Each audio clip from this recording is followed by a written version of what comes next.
Good morning बच्चों, मैं जितेंद्र कुमार शर्मा स्वागत करता हूं आपका आज की कक्षा में बच्चों हम पढ़ने वाले हैं कक्षा 4 की पर्यावरण अध्ययन की पुस्तक अपना परिवेश का 19वां अध्याय, जिसका नाम है स्वच्छ घर स्वच्छ गांव। बच्चों, स्वच्छता का महत्व हम अच्छे से जानते हैं। हम ये जानते हैं कि अगर हम साफ सफाई से रहेंगे तो हम कभी बीमार नहीं पड़ेंगे, और जितनी ज़्यादा साफ सफाई होती है हम कह सकते हैं उतना ही हमारा चरित्र साफ दिखाई देता है। यानी बच्चों, अगर हमारे घर में साफ सफाई नहीं होगी तो आने वाले व्यक्ति या आगंतुक या हमारे मेहमान को ये पता चल जाता है कि ये व्यक्ति कैसे हैं। यानी स्वच्छता से जुड़ी हुई जो आदत है उसे हमें अपनाना ही होगा और हमें इस साफ सफाई का विशेष ध्यान देना होगा। बच्चों, आज की इस कक्षा में हम जानकारी प्राप्त करेंगे ऐसी ही एक प्यारी सी बच्ची मालती के बारे में, कैसे उसमें बदलाव आता है। जहां पहले वो स्वच्छता को नहीं मानती थी, स्वच्छता नहीं अपनाती थी, वहीं वो धीरे धीरे स्वच्छता के प्रति जागरूक होती है। अपने घर को ही नहीं अपितु अपने गांव की भी स्वच्छता में वो योगदान देती है। वो गांव वालों को जागरूक करती है और कैसे गांव वाले समझते हैं इस स्वच्छता के बारे में। तो बच्चों, पाठ में हम जानकारी प्राप्त करने वाले हैं साफ सफाई और स्वच्छता के बारे में। तो चलो बच्चों, जानकारी प्राप्त करते हैं स्वच्छ घर के बारे में। सबसे पहले बच्चों, हमें यह पता होना चाहिए कि जो घर होते हैं उन्हीं से मिलकर के एक गांव का निर्माण होता है। गांव में कितने सारे घर होते हैं ना।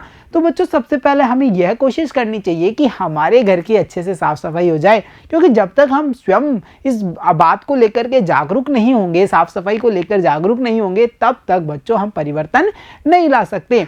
तो बच्चों, सबसे पहले हम मिलते हैं प्यारी सी बच्ची मालती से। तो देखो बच्चों, ये रही प्यारी सी बच्ची मालती जो विद्यालय से लौट रही है। अब ये विद्यालय से जब घर को आती है, घर को लौटती है, तो ये जो वो अपना सामान है क्या उसे व्यवस्थित रखती है या फिर वो व्यवस्थित नहीं रखती है। तो इस बारे में तो हमें जब पाठ में हम पढ़ेंगे तो पता चलेगा ना।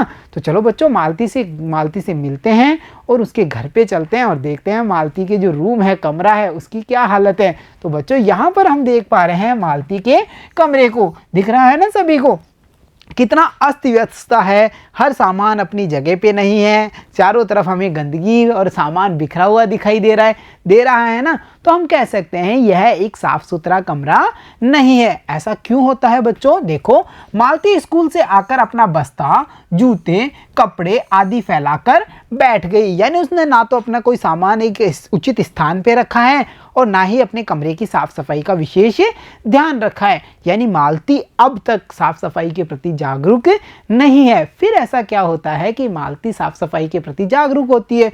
तो देखो बच्चों, मालती की माँ ने उसे समझाया, बेटी अपना सामान स्वयं व्यवस्थित रखना चाहिए। बच्चों, होता है ना, कुछ बच्चे अपने सामान को व्यवस्थित नहीं रखते हैं।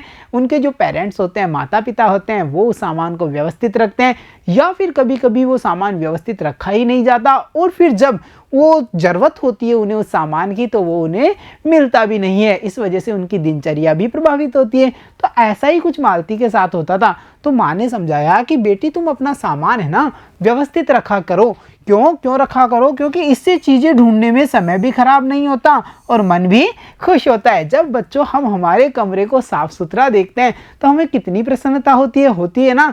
जैसा कि अब हम यहाँ पे देख पा रहे हैं, माँ के समझाने के बाद में जब मालती ने माँ की बात मानी तो उसके कमरे का जो दृश्य है उसे हम यहाँ पर देख पा रहे हैं। दिख रहा है ना सभी को कितना अच्छे तरीके से सारे सामान रखे हुए हैं। तो बच्चों, यही है स्वच्छता की आदत, अपने सामान को व्यवस्थित रखना, अपने आसपास की सफाई का पूरा ध्यान रखना, इसे ही कहते हैं हम स्वच्छता की आदत।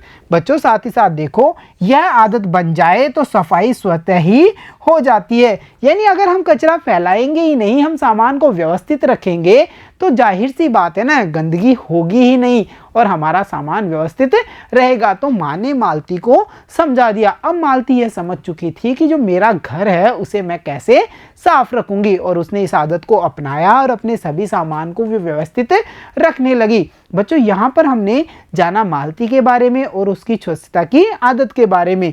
तो क्या हमें भी ऐसी ही आदत है या हम भी इसी प्रकार, जैसे मालती पाठ के शुरू में लापरवाह थी, उसी प्रकार हम भी लापरवाह हैं? इसका पता तो हमें कब चलेगा? जब हम कुछ आसान से प्रश्नों के आंसर देंगे। तो चलो बच्चों, सोचिए और बताइए को हल करते हैं और देखते हैं हमारी स्वच्छता की आदत कैसी है।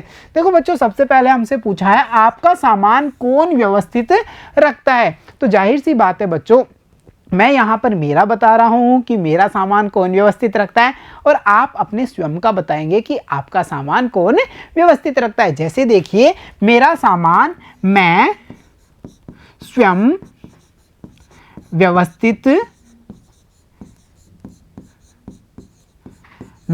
व्यवस्थित रखता हूं। तो देखा बच्चों आपने, यहां पर मैंने बताया कि जो मेरा सामान है उसे मैं स्वयं व्यवस्थित रखता हूं। उसी प्रकार आप बताएंगे कि जो आपका सामान है उसे कौन व्यवस्थित रखता है। तो बच्चों देखो, अगला प्रश्न है, आपका घर गंदा रहता है या साफ रहता है? तो जाहिर सी बात है बच्चों, अगर मैं मेरे सामान को व्यवस्थित रखता हूँ, साफ सफाई का ध्यान रखता हूँ, तो मेरा घर कैसा होगा? साफ ही होगा ना। तो मैं यहाँ कह सकता हूँ कि जो मेरा घर है वो है साफ।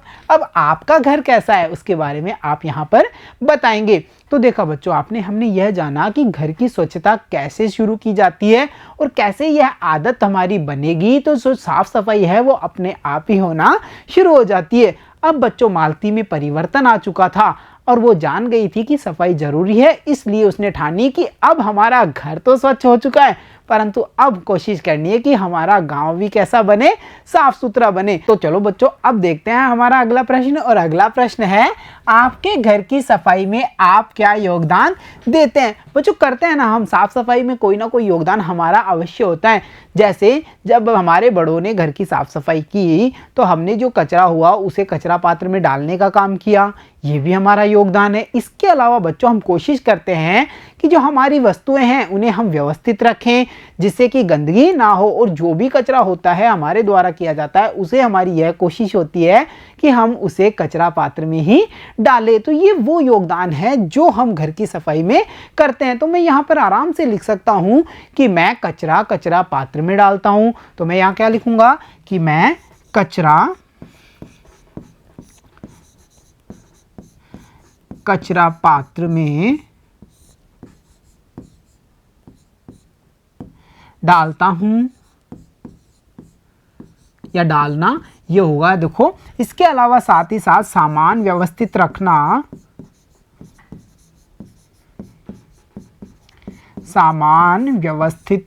रखना, ये सब बच्चों वो कार्य हैं जिनके द्वारा मैं घर की जो साफ सफाई है उसमें योगदान देता हूं। तो बच्चों यहाँ पर आपने देखा, मालती भी ये समझ चुकी थी कि घर की स्वच्छता कितनी जरूरी है, उसे समझ में आ गया था। तो अब उसने प्रयास किया कि मैं घर के साथ साथ जो हमारा गांव है उसे भी साफ बनाने के लिए प्रयत्न करूंगी। तो चलो बच्चों, अब चलते हैं मालती के साथ में उसके गांव की सफाई के अभियान में और देखते हैं गांव को किस प्रकार साफ किया जाता है। तो देखो बच्चों, अब हम जानेंगे स्वच्छ गांव के बारे में। मालती ने देखा कि आजकल टीवी, अखबार, रेडियो आदि में स्वच्छ भारत मिशन को लेकर साफ सफाई की बहुत चर्चा हो रही है, लेकिन मेरा घर तो हमेशा साफ रहता है। मालती ने यह विचार किया कि मैं आजकल जितने भी संचार के साधन हैं, चाहे टीवी हो, अखबार हो, रेडियो हो, इन पर यह सुनती हूँ कि स्वच्छ भारत मिशन का आयोजन किया जा रहा है। इस कार्यक्रम के दौरान साफ सफाई की जा रही है, साफ सफाई का महत्व है। ऐसी बातें संचार के साधनों पर मालती ने सुनी, परंतु उसने कहा कि भाई ये बार बार क्यों अनाउंसमेंट हो रहे हैं, बार बार ये घोषणाएं क्यों होती हैं, जबकि जो मेरा घर है वो तो अब हमेशा साफ रहता है। तो बच्चों आगे हम पता करते हैं कि आगे ऐसी कौन सी बात होगी। उसका ध्यान गया कि सभी नेता, अधिकारी, समाज सेवक और आम लोग अपने घर के साथ साथ गांव के सार्वजनिक स्थानों, गलियों, सड़कों आदि की साफ सफाई के लिए भी आगे आ रहे हैं। तो मालती को अब समझ में आया कि जो स्वच्छ भारत मिशन है उसके तहत जो हमारा गांव है उसके सार्वजनिक स्थान हो, चाहे गलियां हो, चाहे सड़कें हो, उनकी भी साफ सफाई का कार्य किया जाएगा। और इस कार्य में चाहे नेतागण हो, चाहे अधिकारी गण हो, समाज के सेवक हों या फिर अन्य लोग हों, वो सभी अपने घरों के साथ साथ गांव की सफाई पर भी ध्यान दे रहे हैं। और यही है स्वच्छ भारत मिशन अभियान। बच्चों यहाँ पर हम देख पा रहे हैं कि मालती और गांव के अन्य बच्चे और अन्य लोग मिलकर के अपने गांव को साफ करने के लिए जुट चुके हैं। बच्चों यहाँ पर हमने एक बात जानी कि स्वच्छ भारत मिशन, अब हम थोड़ी विस्तार से समझ बनाते हैं कि ये मिशन है क्या,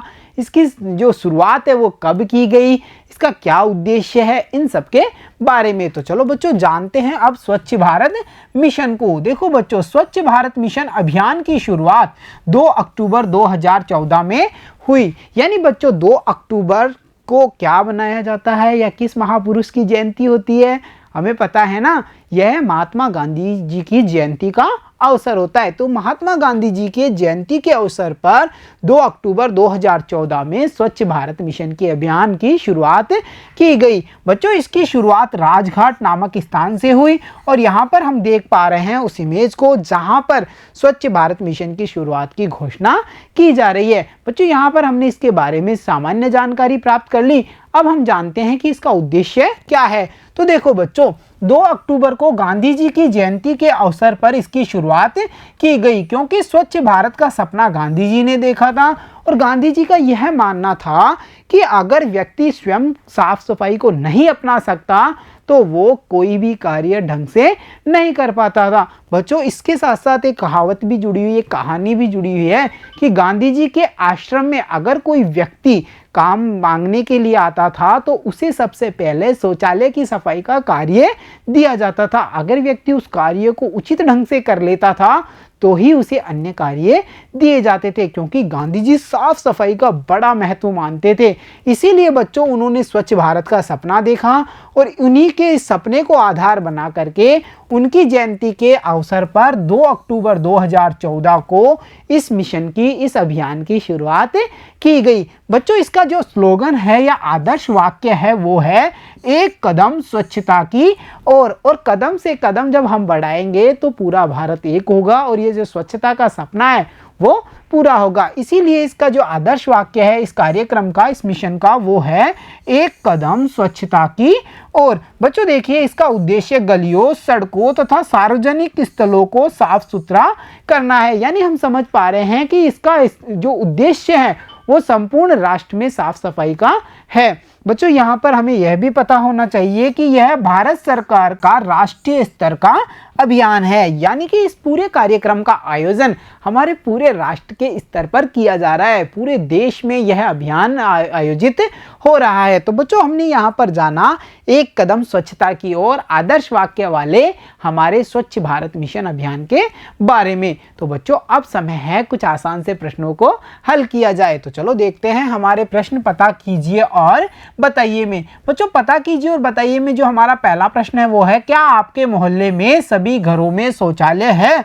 तो बच्चों अगर है तो आप इसका आंसर हाँ में देंगे और अगर नहीं है तो आप इसका आंसर नहीं में देंगे। तो देखिए बच्चों हमारे यहाँ पर हमारे मोहल्ले में सभी घरों में जो शौचालय उपलब्ध हैं, इसीलिए मैंने यहाँ लिखा हाँ, हमारे मोहल्ले के सभी घरों में जो घर हैं, सभी घर हैं उनमें शौचालय है। तो मैंने यहाँ लिखा हाँ। बच्चों इसके बाद में अगला प्रश्न है, जिनके घर में शौचालय नहीं है उनको क्या कठिनाई होती है? बच्चों अगर जिनके घरों में शौचालय नहीं है उन्हें यह कठिनाई होती है कि उन्हें अपने नित्य क्रम के लिए या शौच से निवृत्त होने के लिए दूर जंगल में जाना पड़ता है। साथ ही साथ बच्चों अगर मौसम खराब होता है, जैसे बारिश का मौसम है, तो भी उन्हें अनेक सारी कठिनाइयाँ होती हैं। तो हम समझ पा रहे हैं कि शौचालय बहुत ही आवश्यक है। तो मैं यहाँ पर बड़ी आसानी से लिख सकता हूँ कि उन्हें जो अपना नित्य क्रम है, शौच से निवृत्त होने की जो प्रक्रिया है, उसमें काफ़ी कठिनाई का सामना करना पड़ता है। साथ ही साथ उन घरों की जो महिलाएं हैं उन्हें भी एक तरीके से हम देख पाते हैं उनका सम्मान को भी ठेस पहुंचती है, क्योंकि उन्हें खुले में शौच जाना पड़ता है। तो बच्चों हमने यहाँ पर यह जाना कि स्वच्छ घर के साथ साथ जो गांव की सफाई है वो भी जरूरी है। ऐसा नहीं कि हमने हमारे घर की सफाई की और कार्य पूरा हुआ, हमें हमारे घर के साथ साथ हमारे गांव की भी साफ सफाई का विशेष ध्यान रखना है। और इन्हीं चीज़ों के लिए या साफ सफाई को बढ़ावा देने के लिए आयोजित किया गया जो स्वच्छ भारत मिशन है उसके बारे में भी हमने जानकारी प्राप्त कर ली। तो प्यारे बच्चों आज की कक्षा में इतना ही, मिलता हूँ आपसे अगली कक्षा में, तब तक के लिए धन्यवाद बच्चों।